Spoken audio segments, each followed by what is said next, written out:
Welcome back to my channel, Thomas Ashley, and welcome back to my Candid with Cancer series. Today is my most important episode out of every single blog post I wrote. It is hard, it will be the toughest to read yet. This is something I only managed to write about for the first time, writing this specific blog back in October. And this is the first time I'm ever reading it out loud, the first time, and I want to give it to you. If there's anyone in this position, anyone feeling like this, you are not alone. There are people out there for you. So please, please, please get the help you need. Reach out to a friend, a family member, someone anonymous. Reach out to me on here in the comments on my Instagram, whichever way you need to. You are not alone. People are here for you. Without further ado, let's get into Candid with Cancer. Candid with Cancer 13, my suicide attempt.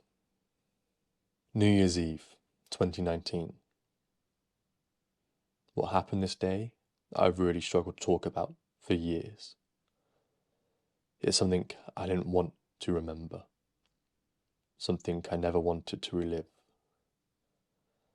Every time I look back on it, I can't quite believe I put myself in a position where it could have become reality. Even writing the words, I struggle because it's as though I was giving up. I'm embarrassed, but I shouldn't be. I didn't know what else to do. I was in a place where I felt like I didn't have anything. I didn't have anyone. In my head, my demons were telling me what I thought was my true reality.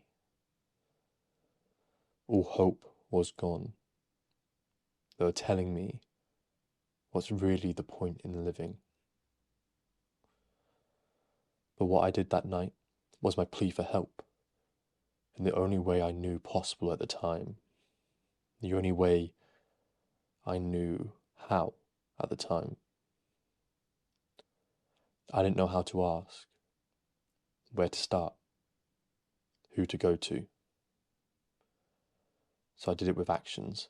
I believe I was rock bottom, or what I thought was rock bottom. Everything is relative, so in my own reality, I was scraping the bottom of the barrel to keep going. Everything was a struggle. Everything I did had consequences. Not in reality, but in my own head. I couldn't escape my own head. I could only imagine the worst. The worst thing out of all of it, though, I still didn't know what it was. I didn't know why I was like this. I didn't know why I was feeling the way I was. I didn't know what these feelings even were. All I knew at this time is that I had had cancer, but surely that was in the past. And now I should just be normal. I should be living my life, enjoying my life, living carefree, making the most of my life. But I was doing the exact opposite. But why? Why was I?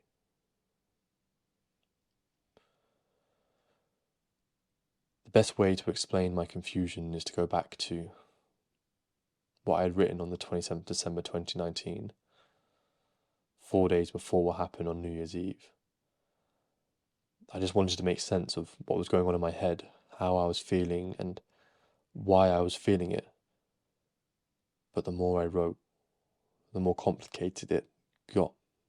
And unfortunately, I was too immature, too young, too inexperienced to be able to face it head on.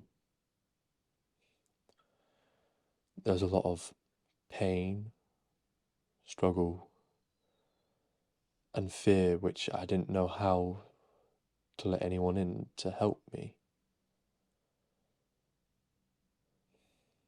If I'm being honest, I just wanted it to stop. I was broken, more broken than I had ever been. And I didn't know what to do. All I wanted was to wake up happy each day, something I hadn't experienced since I was a kid. I just couldn't go on much longer like this. It was New Year's Eve. I didn't know what to expect. I had no intentions of doing what I did. It had only ever been thoughts, what ifs. I had a day planned with friends to go to the races and then see where the night takes us. And that's exactly what happened. I had drunk a lot, too much. Not because I needed it, but because I wanted to have a good time with friends. I wanted to forget everything for one day, one night, and just have fun with friends. Going into the new year, hoping that it would be better than the last. But it did the opposite. Like every time before that. But I had never learnt. I just chased the escape. I went into the day knowing I needed help, knowing I was rock bottom and I didn't want to be alive anymore. I just wanted my brain to switch off and stop all these thoughts. Just wanted it to be over, finally. And suicide had been on my mind for a long time.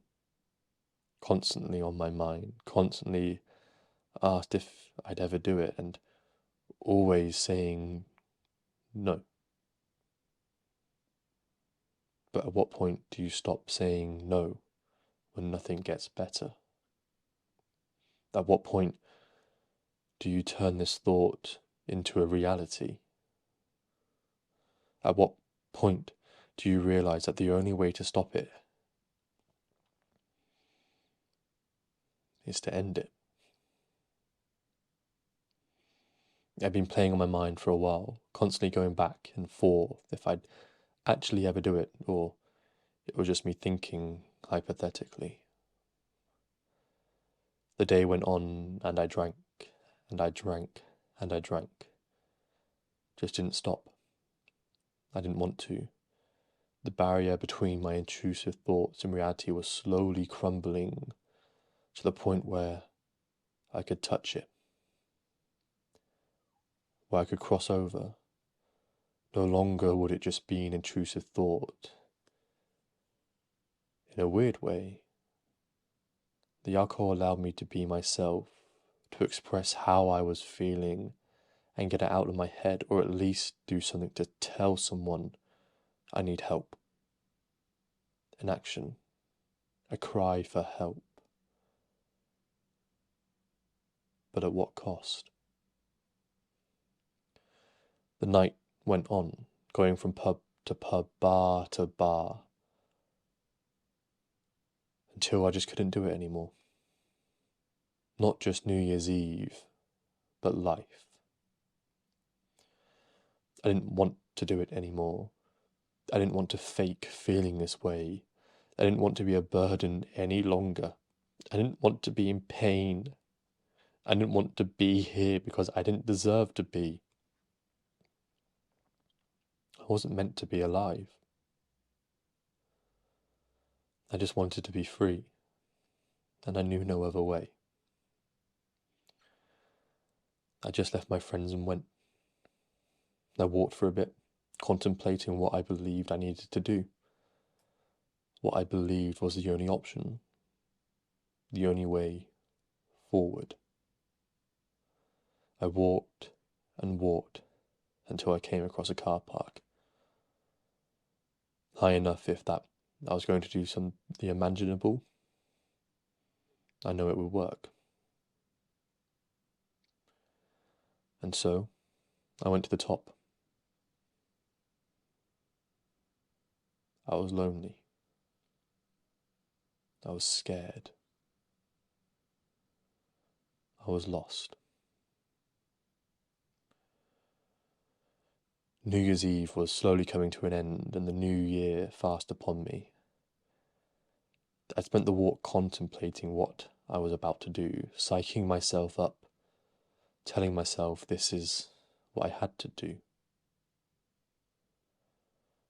I got to the top, and I was looking over the edge, checking how long the fall would take and whether I'd feel any more pain. Constantly going over scenarios in my head, debating whether this was right or wrong. After everything I had been through, everything I had written, and not that I knew at the time, but what I had ahead of me. I'd worked incredibly hard just to be alive, to be able to stand on my own 2 feet, to experience life. That taking my life always seemed impossible. But it didn't anymore. It felt right.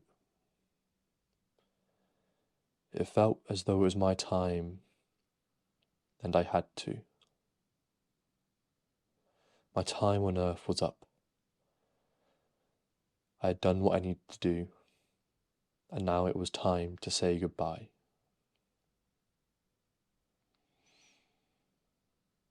New Year's was about to hit. I had psyched myself up that I'll let go. Bang on 12. I was standing over the edge waiting. And just before New Year's, something inside me told me to make one last phone call. One last plea for help. Make one last phone call. And if they can't, then do it. So I called 999. I don't know why, but it's the only number I knew to call. I didn't feel like I had anyone else. I didn't know who else I could call before I made a decision I can't go back on. Just try. One last time.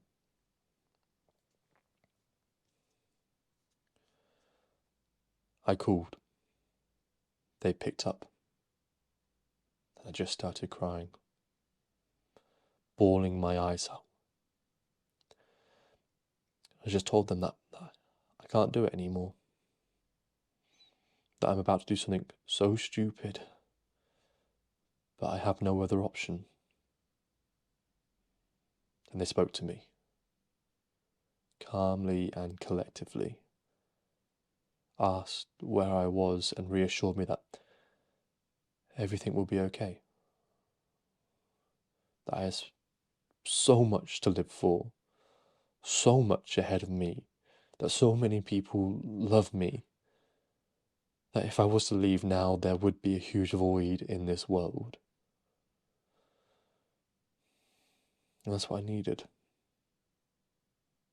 They stayed on the phone until officers arrived. 2 came straight away without hesitation, pulled me back from the edge and hugged me. And it was just a relief. A weight lifted off of my shoulders. And they saved me. They saved me from doing the unthinkable. They saved me from making an irreversible decision that would have repercussions for everyone. They're the reason I am still here. The reason I didn't take my life that day. I was ready to give up, but that phone call was the reason I didn't. I don't know why I made that phone call, but I did. Maybe it's because deep down, I knew I didn't want to quit. I didn't want to give up, that I truly knew life does get better. That I knew how selfish it would be of me, that taking my own life doesn't solve anything for anyone. I truly did know how much I was loved. something just came over me and I had to try one last time. But I guess I'll never know though. But it was a blessing in disguise, and I am eternally grateful that I didn't do it. Although it still took me another 2 years to learn what I am about to write, and I wish I had learnt it at this time, I know how important it is to speak about this for those who need it. Though life is hard, it can also be amazing and is wonderful. And as cliche as it is, life does get better if you're willing to make it better. Just don't give up. Don't quit. Even when you think there is no other option, no way out, no escape, never go to the last resort, because there never is a last resort. There will always be someone who loves you, who adores you, who believes in you. Just reach out. Make that phone call. Send that message, whatever it may be, because we all deserve to be alive. There's help out there. And you're not alone. You never will be. Just hold on that little bit longer. And I promise it will get better. We've all got this. That's Candid with Cancer 13, my suicide attempt, and wow, it's amazing reading it out loud. It's hard, it's tough, but I just know, and just like I wrote at the bottom and I read at the bottom, how important it is. And I'm going to reiterate this again for anyone who's still here, watching this, listening to this. You are not alone. No matter what you think you've been through and how bad it is, and you think you have nothing left in this world, nothing in this world to give, no one who loves you, it's a lie. People love you. I love you. Hold on that little bit longer. Keep holding on, because there's hope. Have that belief. You are not alone, and you will get through this. I promise you. Thank you for watching, guys. It means so much to me. That's where we're going to leave it this week. I'll see you all next week.